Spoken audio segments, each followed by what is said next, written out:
Will I be more or less free in Edenicity? Here's another question no one has asked me, but they should have.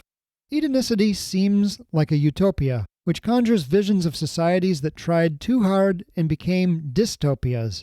I'm talking about futuristic, overregulated nanny states such as Aldous Huxley's Brave New World.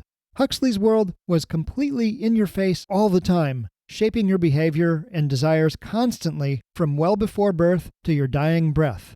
Its goal? A world without suffering. Its methods? No liberty, and especially no privacy, ever. But Edenicity never was meant to be a utopia. It began as a design project to end the mass extinction without economic collapse. To my delight, its ecological design ended up offering a much richer lifestyle than the world has ever known. But it does shrink our land, energy, and resource consumption by more than 97%, which exceeds the original goal of 95%. Can that even be done without a lot of top-down control and surveillance?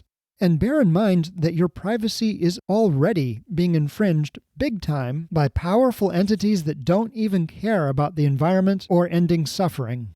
If you have your smartphone nearby, it's scrutinizing your every word to target ads 24/7. Privacy is your most basic freedom, and it's under attack. So the question is, when it comes to privacy, whose side is Edenicity on? Cities designed like modern Edens for economic and ecological abundance. I'm Kev Polk, your guide to Edenicity. Welcome to episode 39, where I'll discuss the Edenicity of privacy. Let's start with that first question, the one about freedom. I won't keep you in suspense. You'll be a lot more free in Edenicity. For one thing, as detailed in episode 26, Edenicity's incarceration rate is likely to be much lower than any other modern city.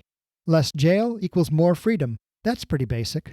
Also, the universal basic income described in episode 25 gives everyone a safety net so they can leave an employer or a relationship at the first sign of abuse, rather than be locked into years of financial dependence and mistreatment, as way too many people are today. Freedom is not zero-sum. When you get the design right, there's simply more of it for everybody. But those extra freebies, such as free education, healthcare, transportation, and basic income, do come with clear responsibilities. The green building codes to be developed that support the reference design, the involvement in routine governance I described in episode 18, and most of all, the tax structure that I described in episode 34. Let's focus on the taxes. Edenicity's taxes are progressive, meaning that they increase exponentially with wealth and resource use. This is necessary to contain the bloat of affluence, things like gigantic houses, seldom used personal aircraft, meatier food, that could derail Edenicity's main goal of ending the mass extinction. Clearly, to be fair and efficient, the tax system needs complete access to your financial history and your financial transactions in real time. Does that make you kind of queasy? I get it. Most of us have transactions we don't want to make public, even if it's just a gift. The problem is we already live in a world that constantly infringes our privacy. It goes way beyond just your transactions. What's at stake now is your every whim and motivation. Say you're thinking of buying someone a gift. Better not search for it online, or even mention it within earshot of a smartphone. If you do that, it may trigger spoiler ads on your devices, and that special someone's devices too. Forbes magazine and the Wall Street Journal have provided in-depth coverage of exactly how many companies, such as Facebook and Apple and Google, track your physical and online activity to target ads. We're not too far away from that sickening scene from the movie Minority Report, with Tom Cruise's character walking through the airport. The walls are festooned with eye scanners. Hologram ads pop up everywhere, constantly addressing him by name. "Hey John Anderson, you could use a Guinness right about now." These are the first steps down a very dark path. The technology of advertising can shape our decisions, our desires, our sense of who we are and where we belong. Aldous Huxley saw the endgame nearly a century ago when he published Brave New World in 1932. But are modern tech's invasions of privacy even legal? Oh yes, it's all right there, buried in the vague terms and conditions that you promised to read when you started using each of your devices and apps. What? You didn't read each one? Well, that's okay. They all say mostly the same thing anyway, except not really. And they can and do change these terms all the time without notice. Fortunately, Edenicity has the power to push back. The principle is, whoever writes the agreement usually wins.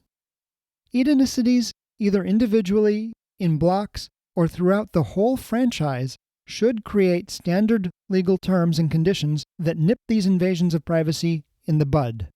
For example, if a company like Apple or Google wants to do business in Edenicity, it has to abide by a standard end-user license agreement written by the city. This would include terms like its devices and apps can't eavesdrop on people and use whatever they're saying and wherever they're going to target ads. Would companies put up with this? Absolutely. Each Edenicity is the size of Singapore, and companies won't want to miss out on doing business there.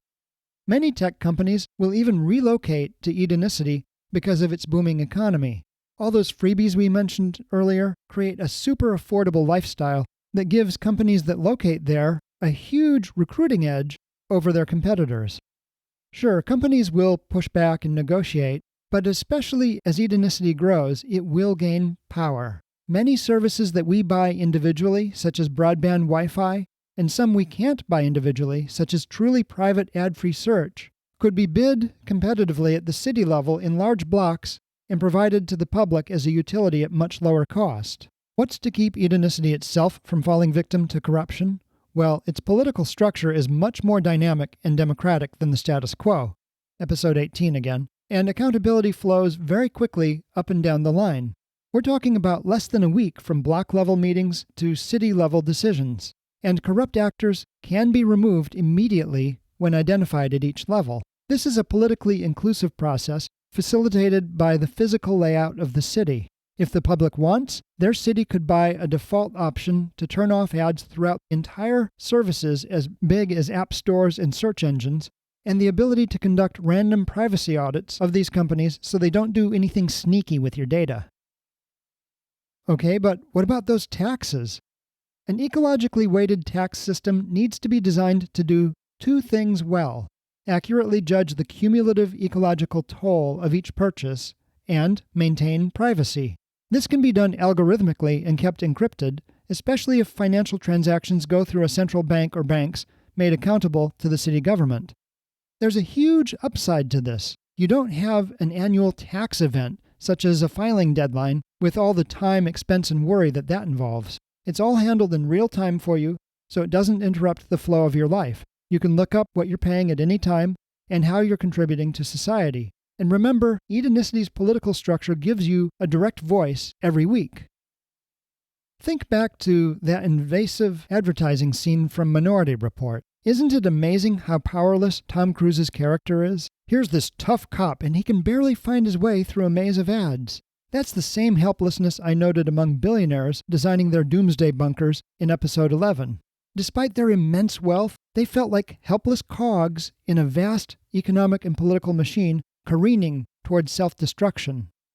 Rather than machinery, Edenicity takes its design cues from ecology. One of the striking features of permaculture, which is basically applied ecology, is how its designs include living beings.